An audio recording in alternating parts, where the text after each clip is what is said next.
তারেক রহমানের চীন সফরে চীনা প্রেসিডেন্ট নিজেই চীন মিয়ানমার বাংলাদেশ অর্থনৈতিক করিডোর বা সিএমবিইসি এর প্রস্তাব দিয়েছে। চীনের সবচেয়ে ক্ষমতাধর ব্যক্তিটি নিজেই প্রস্তাব দেয়। বিষয়টি এখন দক্ষিণ এশিয়ার ভূ রাজনীতিতে চীনের জন্য বড় প্রেস্টিজ ইস্যু হয়ে গেছে। বাংলাদেশে নিযুক্ত চীনের রাষ্ট্রদূত ইয়াওয়েনকে তাই বিষয়টির ফলো আপে ব্যাপক দৌড়ঝাঁপ করতে দেখা যাচ্ছে। পররাষ্ট্র মন্ত্রণালয়, বিরোধী দলীয় নেতার বাসভবন, এমনকি সেনা সদরেও তাকে ছুটতে দেখা যাচ্ছে। কিন্তু চীনা প্রেসিডেন্টের দেয়া প্রস্তাবে মার্কিন প্রশাসনের কড়া আপত্তি আছে। চীন যে করিডোর চেয়েছে তার একটি অংশে বছরখানেক আগে ইউনুসের কাছে জাতিসংঘের মাধ্যমে আমেরিকাও একটি মানবিক করিডোর চেয়েছিল। ঢাকায় মার্কিন দূতাবাসের সূত্রগুলো বলছে, চীনকে করিডোর দিতে হলে আগে আরাকান আর্মির জন্য মানবিক করিডোর দিতে হবে। আবার চীনের জন্য মালাক্কার বিকল্প কোনো পথ আমেরিকা করতে দিতে চায় না। এই দুই করিডোর দিলে বাংলাদেশ হয়ে যেতে পারে মাদকের সবচেয়ে বড় রুট, সাথে পাহাড়ের সহস্র গোষ্ঠীগুলোর অভয়ারণ্য। এমন সংকটের আশঙ্কাও আছে বাংলাদেশি বিশেষজ্ঞদের মনে। এর মধ্যে ঢাকার মার্কিন দূতাবাস থেকে বাংলাদেশ সরকারের কাছে আকসা ও জিসুমিয়া দুই অস্ত্র চুক্তির অগ্রগতি কত দূর সেটিও জানতে চেয়েছে। প্রশ্ন হলো, এখন বাংলাদেশ সরকার কোন দিকে যাবে? সরকারের কোষাগারে অর্থের সংকট, সেটি মেটাতে চীনের বিনিয়োগ দরকার। আবার ক্ষমতাধর যুক্তরাষ্ট্র এমনিতেই বাণিজ্য চুক্তি দিয়ে হাত পা বেঁধে ফেলেছে। পাশের দেশ ভারত এই করিডোর বিষয়ে কড়া নজর রাখছে বলে জানিয়েছে। তাহলে কি নিকট ভবিষ্যতে বাংলাদেশ নিজে একটি কূটনৈতিক বড় রকমের প্রক্সি যুদ্ধে জড়িয়ে পড়ছে? বিস্তারিত জানতে চলুন যাওয়া যাক বিশ্লেষণে।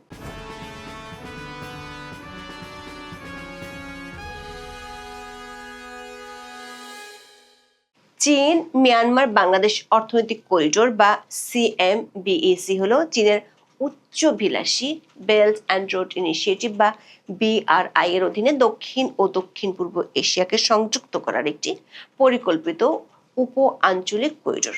1990-এর দশকের শুরু থেকে এ নিয়ে আলোচনা হচ্ছে। 1999 সালে কুনমিং ইনিশিয়েটিভ, 2013 সালে চীন ও ভারতের যৌথ রাজনৈতিক সম্মতির ভিত্তিতে বাংলাদেশ চীন ভারত মিয়ানমার অর্থনৈতিক করিডোর বা বিসিআইএমইসি হিসেবে আনুষ্ঠানিক রূপ লাভ করেছিল। সে সময় চীনের কুনমিং থেকে শুরু হয়ে মিয়ানমারের মান্দালয় এবং বাংলাদেশের ঢাকা ও চট্টগ্রাম হয়ে ভারতের কলকাতা বন্দর পর্যন্ত প্রায় 2800 কিলোমিটার দীর্ঘ একটি অর্থনৈতিক করিডোর নির্মাণের বিষয়ে 4 দেশ সম্মত হয়েছিল। কিন্তু ট্রাম্প প্রথমবার ক্ষমতায় আসার পর এই করিডোরের যাত্রা থেমে যায়। ডোকলাম ও গালওয়ান উপত্যকায় চীন ভারতের সামরিক সংঘাতের ফলে নয়াদিল্লি এই প্রকল্প থেকে নিজেকে সম্পূর্ণ গুটিয়ে নেয়।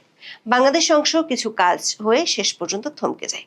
সবশেষ তারেক রহমানের চীন সফরে চীন এবার ভারতকে বাদ দিয়ে চীন মিয়ানমার বাংলাদেশ অর্থনৈতিক করিডোর বা সিএমবিএসি প্রস্তাবটি সামনে নিয়ে এসেছে, যেটিকে আসলে আগের পরিকল্পিত বিসিআইএম করিডোরেরই একটি পরিমার্জিত সংস্করণ বলা যায়।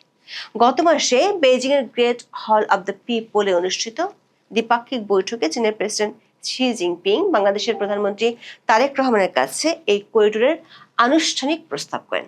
প্রস্তাবিত এই করিডোরের ভৌগোলিক রুটটি অত্যন্ত সূক্ষ্মভাবে সাজানো হয়েছে। এই রুটের শুরু চীনের দক্ষিণ পশ্চিমাঞ্চলীয় ইউনান প্রদেশের শিল্প ও বাণিজ্যিক রাজধানী কুনমিং শহর থেকে। রুটটি মিয়ানমারের উত্তরাঞ্চলের সীমান্ত শহর মুসে হয়ে দেশটির অন্যতম বাণিজ্যিক কেন্দ্র মান্দালয় শহরে ঢুকবে। মান্দালয় পৌঁছানোর পর এই করিডোরটি দুটি প্রধান শাখায় ভাগ হয়ে যাবে। প্রথম শাখাটি মান্দালয় থেকে দক্ষিণ পশ্চিমে এগিয়ে রাখাইন রাজ্যের কৌশলগত গভীর সমুদ্র বন্দর কিয়াকফিউর সাথে যুক্ত হবে। কিয়াকফিউতে চীন ইতিমধ্যেই গভীর সমুদ্র বন্দর ও বিশেষ অর্থনৈতিক অঞ্চল গড়ে তোলার জন্য বিশাল বিনিয়োগ করেছে। দ্বিতীয় শাখাটি রাখাইন রাজ্যের উত্তরাঞ্চলের মধ্য দিয়ে স্থল সীমান্ত পার হয়ে সরাসরি বাংলাদেশের কক্সবাজার ও চট্টগ্রাম বন্দরের সাথে সড়ক ও রেলওয়ে নেটওয়ার্কের মাধ্যমে যুক্ত হবে। এই করিডোরের আওতায় প্রধান অবকাঠামোগুলোর মধ্যে আছে উচ্চ গতির রেলপথ নির্মাণ, 4 লেনের আন্তঃরাষ্ট্রীয় মহাসড়ক স্থাপন, চট্টগ্রাম ও মোংলা সমুদ্র বন্দরের আধুনিকায়ন এবং করিডোর রুটের পাশে বিশেষ অর্থনৈতিক অঞ্চল গড়ে তোলা। এই রেল ও সড়ক সংযোগের মাধ্যমে চীনের ইউনান প্রদেশ থেকে পণ্যবাহী ট্রেন ও লরিগুলো মিয়ানমার হয়ে মাত্র 24 থেকে 48 ঘন্টার মধ্যে বাংলাদেশের বন্দরগুলোতে পৌঁছতে পারবে, যা বর্তমানের সমুদ্র পথের তুলনায় পণ্য পরিবহনের সময় প্রায় 2/3 কমে যাবে। প্রশ্ন হলো, এতদিন পরে সে কেন চীনা প্রেসিডেন্ট নতুন মডেলে নিজেদের পুরাতন চাওয়া পূরণের জন্য তারেক রহমানের সরকারকে তাগাদা দিলেন? চীন এই করিডোর কতটা চায় তা বাংলাদেশে নিযুক্ত চীনা রাষ্ট্রদূতের কথাতেই পরিষ্কার। তারেক রহমানের সফর শেষে তিনি যে সংবাদ সম্মেলন করেছিলেন সেখানে রাগ ঢাক না রেখেই বলেছেন চীন সরকার এটি বাস্তবায়নে দৃঢ় প্রতিজ্ঞ। প্রচলিত আছে শি জিনপিং এর কথা চীনের জন্য বেদবাক্য। তারেক রহমানের সফরের বিষয়টি চীনা প্রধানমন্ত্রী বা অন্য কারোর সাথে দ্বিপাক্ষিক বৈঠকে উঠে আসেনি, বরং শি জিনপিং সরাসরি এই প্রস্তাব দিয়েছেন। কেন চীনের এত শীর্ষ পর্যায় থেকে এমন প্রস্তাব আসলো যেটি নিয়ে অতীত উদ্যোগ ভেস্তে গেছে? আবার বাংলাদেশ মিয়ানমারের এই অঞ্চল দিয়ে একটি করিডোর জাতিসংঘের মাধ্যমে পর্দার আড়াল থেকে যুক্তরাষ্ট্র যে চেয়েছিল সেটিও চীন জানে, এবং তারা এটাও জানে বাংলাদেশ সেনাবাহিনীর আপত্তিতে করিডোরটি তখন ইউনূস ট্রাম্প প্রশাসনকে উপহার হিসেবে দিতে পারেনি। এটা জানার পরও কেন চীন এমন একটি প্রস্তাব দিয়ে ভূ রাজনীতির জটিল প্যাচের মধ্যে ফেলে দিল? সংশ্লিষ্ট সূত্রগুলো বলছে এর পেছনে দুটি সুনির্দিষ্ট কারণ আছে। এখানে প্রথমটি চীনের সরাসরি স্বার্থের সাথে জড়িত। এই মুহূর্তে বিশ্ব রাজনীতিতে চীনের সবচেয়ে বড় অর্থনৈতিক ও নিরাপত্তা বিষয়ক দুর্বলতা হলো মালাক্কা মহাসংকট।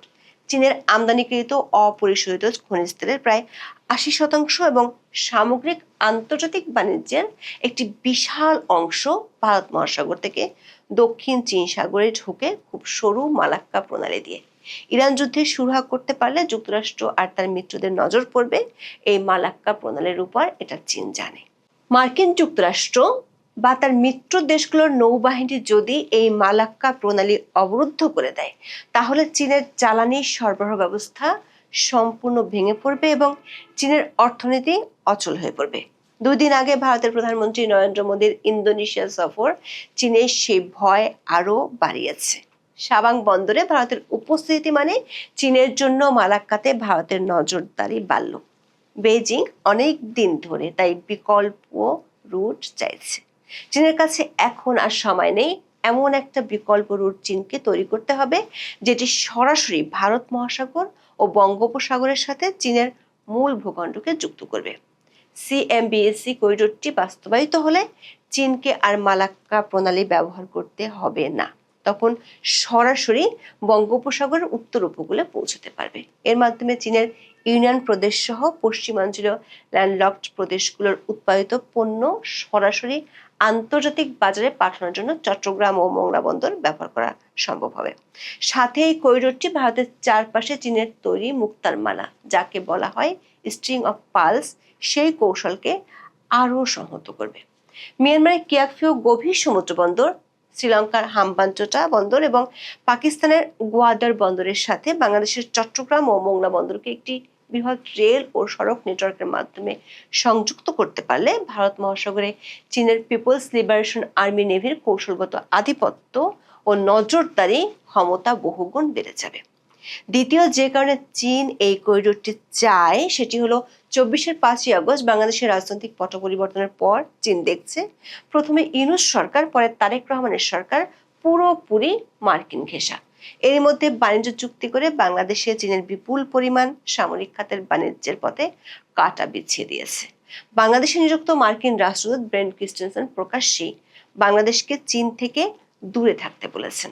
এ নিয়ে চীনা রাষ্ট্রদূত জবাব দিয়েছেন। আবার ভারত সরাসরি কিছু না বললেও মোংলা বন্দরে চীনের প্রকল্প, তিস্তা প্রকল্পে বাংলাদেশের চীনকে চাওয়া, এসব কিছুতে যে দিল্লির আপত্তি আছে এমন তথ্য ভারতীয় গণমাধ্যমে ছাপা হয়েছে।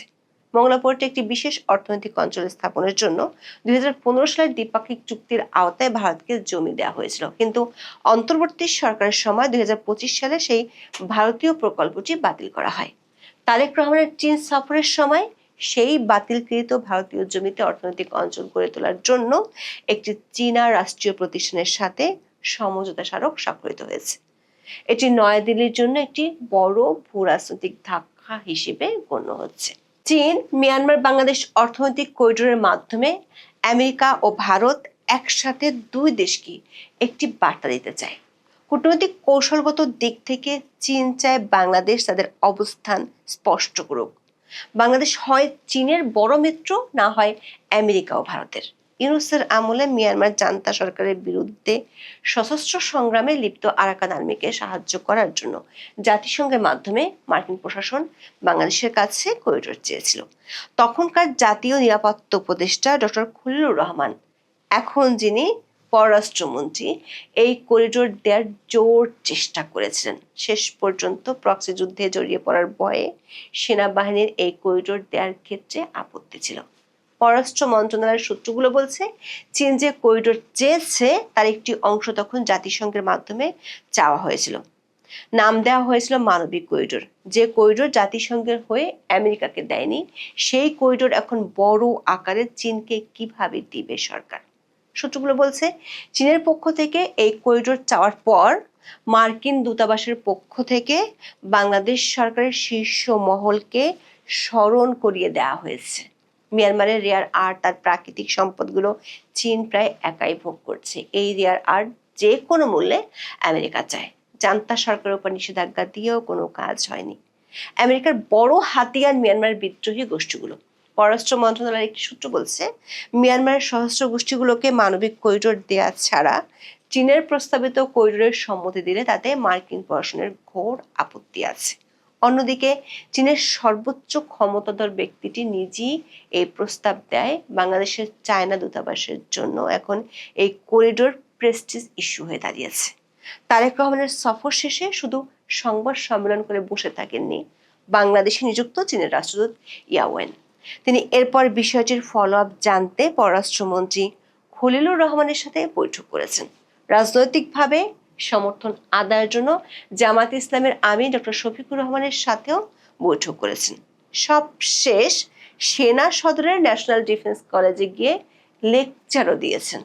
চীন এখন যে কোনো মূল্যে বাংলাদেশের কাছে এই মানবিক করিডোর চায়। এই করিডোরের সম্মতি অসম্মতির উপর ঝুলে আছে চীন তিস্তা প্রকল্পে সাহায্য করবে কি করবে না সেই সিদ্ধান্ত। কিন্তু চীনকে এই করিডোর দিলে মার্কিন যুক্তরাষ্ট্র ও ভারত চটে যাবে, এটি বাংলাদেশ সরকার জানে। তার চেয়ে আরো একটি বড় বিপদ আছে, সেটি হলো দেশের নিরাপত্তা সংকট যে দেখা দিতে পারে তা প্রায় সব বিশেষজ্ঞরাই বলে থাকেন। বাংলাদেশের পার্বত্য সীমান্তে এমনিতেই বেশ কয়েকটি সশস্ত্র গ্রুপ সক্রিয়। গত 1 মাস ধরে সেখানে সেনাবাহিনীর সাথে কয়েক দফা সংঘর্ষ হয়েছে। এছাড়া মিয়ানমার থেকে টেকনাফ উকিয়ার সীমান্ত দিয়ে বাংলাদেশে মাদক পাচার হয় ব্যাপকভাবে। এমন পরিস্থিতিতে তারেক রহমান সরকারের জন্য এই মুহূর্তে সবচেয়ে বড় বোঝা এই চীন মিয়ানমার বাংলাদেশ অর্থনৈতিক করিডোর। প্রশ্ন হলো, বাংলাদেশ কি একই সাথে আমেরিকা ও চীনের চাওয়া মতো আলাদা আলাদাভাবে করিডোর দিবে? বাংলাদেশ সরকারের শীর্ষ মহল অবশ্য এখনো কোনো সিদ্ধান্ত নেয়নি। তবে চীন দ্রুত সিদ্ধান্ত চায় আর আমেরিকার পরিষ্কার না আছে, কারণ আমেরিকা কখনোই চীনকে মালাক্কার বিকল্প পথ তৈরি করতে দিতে চায় না। আমেরিকার হাতে ঠেকানোর জন্য বড় হাতিয়ার বাণিজ্য চুক্তি আছে, সাথে তাগাদা দিচ্ছে আকসা ও জিসিমিয়া চুক্তি করার জন্য। এই চুক্তি দুটি করে ফেললে চীন থেকে সামরিক সরঞ্জাম কেনা একেবারে বন্ধ করে দিতে হবে বাংলাদেশকে।